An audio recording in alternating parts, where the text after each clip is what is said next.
Salut à tous, aujourd'hui on se retrouve pour l'épisode numéro 184 de l'After Zap Image. On débute avec André Di Maria, le joueur du Paris Saint-Germain, qui aurait contacté à plusieurs reprises Diego Simeone, l'entraîneur de l'Atlético Madrid, tout simplement pour proposer ses services à l'Atlético Madrid. André Di Maria, il a fait globalement une bonne saison avec le Paris Saint-Germain, 20 buts quand même pour 40 matchs, toutes compétitions confondues, aussi pas mal de passes décisives.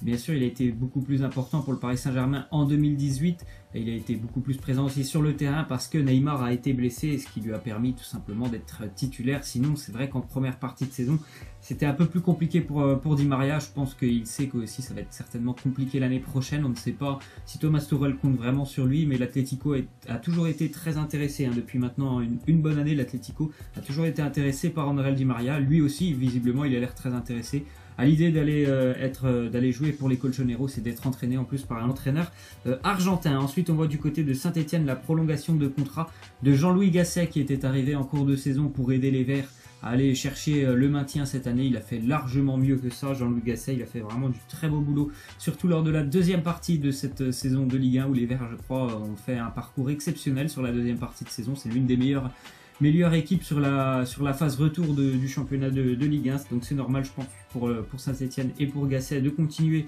cette aventure. Il a fait du bon boulot, il a presque amené les Verts en Europa League, ils ont échoué il me semble à la différence de but, donc c'est dommage pour eux, mais en tout cas je pense que c'est une bonne nouvelle quand même pour les Verts de continuer dans la même ligne directrice. Ensuite on voit que du côté de Schalke 04, l'ancien joueur de Ligue 1 et du FC Nantes, Amin Harit, il a été élu meilleur espoir de la saison en Bundesliga. Il s'est très bien imposé depuis son arrivée avec Schalke il y a maintenant un an du côté de l'Allemagne. Amin Harit, il a été souvent utilisé en tant qu'ailier droit ou numéro 10 avec Schalke. Il a fait une grosse saison, il a participé à presque tous les matchs, donc c'est bien pour lui, tant mieux. Et en plus de ça, il va pouvoir jouer la Coupe du Monde avec le Maroc dans 2 semaines. Ensuite, on continue avec la DNCG qui annonce qu'elle attend des éléments complémentaires avant de rendre son verdict sur le sujet de Lille. Selon une source proche du dossier, le LOSC devrait rester en Ligue 1. C'était aussi une grande question, malgré le fait que Lille avait obtenu son maintien sportivement. Il y avait aussi des problèmes administratifs, donc visiblement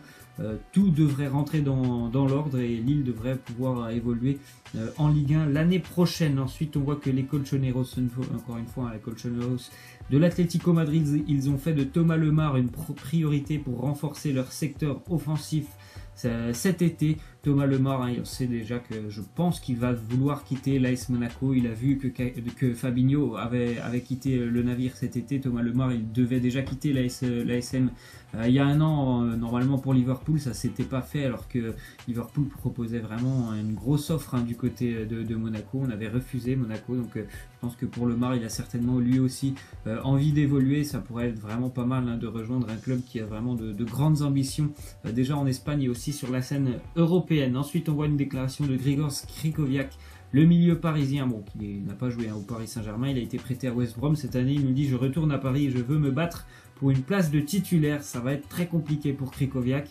Après, c'est bien d'avoir de l'ambition, d'avoir envie de faire partie de l'effectif du Paris Saint-Germain, mais ça me semble quand même compliqué. Après, c'est sûr qu'il était arrivé à Paris notamment grâce à Unai Emery, parce qu'ils s'étaient connus les deux à Séville. Et là, c'est vrai que le départ d'Unai Emery, je suis pas sûr que Thomas Tuchel ait vraiment envie de compter sur Grigor Skrikoviak dans son effectif. Après, pour Skrikoviak, il va falloir déjà qu'il retourne, c'est sûr, à Paris, parce qu'il appartient au PSG malgré son prêt du côté de West Brom.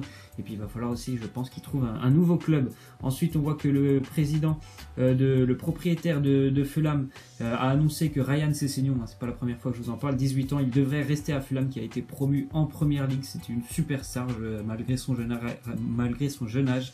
Ryan Sessegnon, le propriétaire, a dit qu'il devrait rester. Après, s'il y a une très grosse offre, je pense que ça pourrait peut-être certainement changer la donne. Ensuite, on voit que Christian Eriksen est sur la shortlist du Real Madrid afin de devenir un futur remplaçant de Luka Modric. Bon, il n'y a pas de départ de Luka Modric, mais c'est bien sûr en en prévision d'un futur qui quand même va se rapprocher. Hein. Luka Modric, il n'est pas tout jeune non plus maintenant.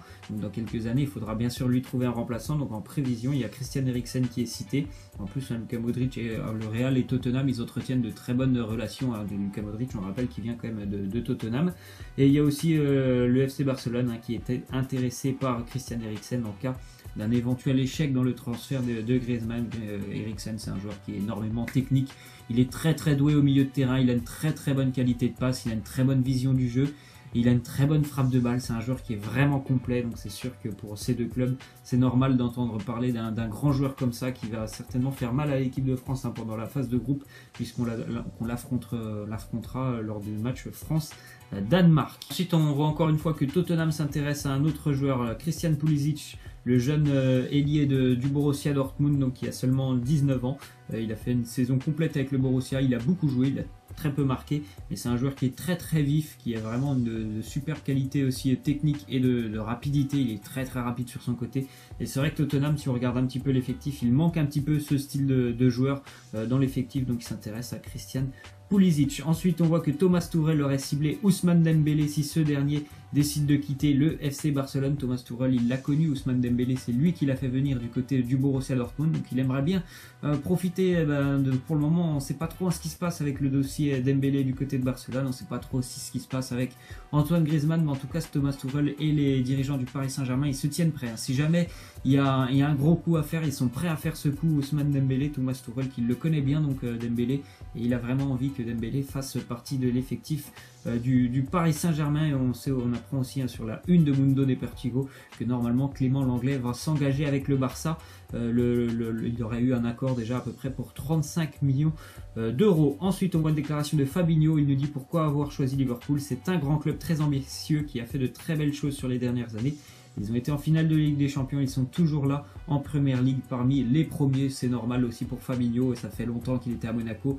Ça fait longtemps aussi qu'on lui promettait de pouvoir quitter le club, et à chaque fois on le bloquait lors des derniers mercatos. Donc je pense que voilà, c'est amplement mérité aussi pour lui, parce qu'il n'a pas fait de bruit depuis qu'il est à Monaco, malgré le fait qu'on lui a souvent demandé de rester lors des mercatos. Il n'a pas fait de bruit, il a continué à travailler, donc c'est normal pour lui de vouloir progresser. Il a, je pense, choisi le bon club, Liverpool. Je pense qu'il peut avoir une bonne place à jouer au milieu de terrain avec Anderson ou Milner, qui vont avoir besoin de souffler parce qu'ils ont été souvent seuls cette année. Ensuite, déclaration de Klopp sur Fabinho. Il nous dit c'est une personne comme Fabinho va rendre notre vestiaire encore plus fort. Il a la capacité et la mentalité de jouer au plus haut niveau dans un certain nombre de positions.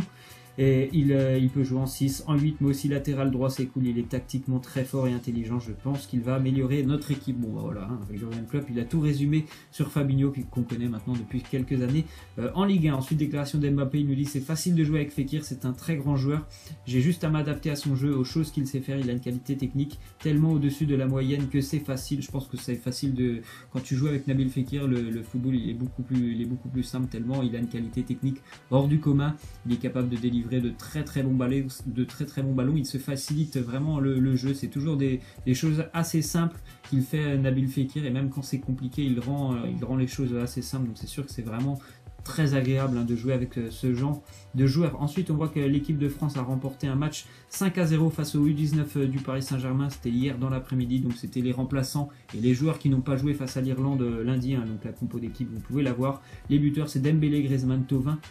Doublé pour Dembélé et doublé donc pour Griezmann face au U19 du Paris Saint-Germain. Ensuite, on voit que Presnel Kimpembe a changé la localisation de sa photo lors du match entre la France et l'Irlande. Il a mis Aqua Boulevard, célèbre parc aquatique de Paris, tout simplement parce qu'on a vu lors des 15 ou 20 dernières minutes du match au Stade de France que c'était vraiment impraticable de jouer au foot sur un terrain et une pelouse totalement détrempée. On continue avec Guardiola qui fait une déclaration sur la Juventus. Il nous dit 7 titres d'affilée, cela montre leur force. Souvent les gens ont tendance à prendre tout pour acquis, mais ce que fait ce club est incroyable et souvent sous-estimé. C'est vrai qu'il y a quand même une adversité en Italie, on peut en citer bon nombre de clubs qui chaque année au début de la saison espèrent aller chercher ce Scudetto, et la Juventus qui qui va quand même chercher un 7e titre d'affilée. C'est quand même assez incroyable et je pense aussi que c'est un petit peu sous-estimé. Ensuite, on voit un joueur notamment de la Juventus, un international italien, Giorgio Chiellini, qui était en visite à Disneyland Paris aujourd'hui. Donc devant Disneyland avec le sourire. Giorgio Chiellini, à mon avis, il s'est fait reconnaître par pas mal de monde. À chaque fois qu'on voit des stars en général à Disneyland, ils sont toujours en casquette, en capuche. Là, Chiellini, lui, est tout simple. Et il a le sourire. Je pense qu'il y a pas mal de gens qui ont dû demander des photos. Ensuite, on voit que Mario Balotelli a dédicacé son but à Davide Astori lorsqu'il a marqué face à l'Arabie Saoudite lundi soir. Il a dit: ce but, même s'il ne signifie pas grand chose, je te le dédicace, Davide Astori, qui nous a quitté il y a maintenant 2 mois, l'ancien joueur donc, de la Fiorentina, et aussi un très grand joueur qui a souvent connu la sélection italienne. On va terminer donc avec la question de fin. Vous voyez cette statistique: depuis la chute de l'URSS, la Russie n'est jamais passée le premier tour du mondial. Donc est-ce que pour vous la Russie va se faire éliminer dès le premier tour du mondial? On rappelle le groupe de la Russie avec l'Égypte, l'Uruguay et l'Arabie Saoudite. Je pense que ça peut être compliqué. Je vais quand même dire que la Russie, pour moi, va se faire éliminer dès le premier tour. Je pense que cette sélection n'a pas le niveau pour pouvoir évoluer et pouvoir continuer dans cette Coupe du Monde. Laissez-moi en commentaire ce que vous en pensez. Voilà, c'est la fin de cet After Zapping Match. J'espère que ça vous aura plu. N'hésitez pas à lâcher des likes, à vous abonner. Moi, je vous laisse et je vous dis à demain. Ciao!